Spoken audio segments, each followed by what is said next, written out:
Hello' এভৰিৱানছ good evening সকলোকে। আজি মই আহিলোঁ ঘুটুংচিগা ডেইলি বজাৰলৈ বুলি কিছু পাচলি বজাৰ কৰিবলৈ। এয়া দেখিছেনে কিমান ধুনীয়া পাচলি বজাৰ। এয়া মই চাৰিওফালৰ পৰিৱেশটো দেখাইছোঁ, চাৰিওফালৰ দৃশ্য দেখাইছোঁ। এয়া হ'ল ঘুটুংচিগা চাৰিআলি লেঙেৰী। এয়া দেখিছেনে বিভিন্ন ধৰণৰ লোকেল মাছ, সৰুৰ পৰা ডাঙৰলৈকে বহুত ধুনীয়া লোকেল মাছ ইয়াত বিক্ৰী কৰে। এয়া দেখিছেনে কিমান ধুনীয়া মাছ।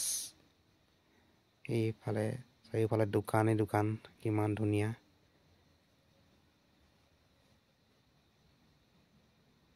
এয়া চাৰিওফালৰ মই দৃশ্যটো দেখাইছোঁ, বহুতেই ধুনীয়া। এইফালে শিৱ মন্দিৰ আৰু এইফালে মই চাৰিওফালৰ পৰিৱেশটো দেখাইছোঁ, ঘুটুংচিগা চাৰিআলি। এয়া কিমান ধুনীয়া দৃশ্য।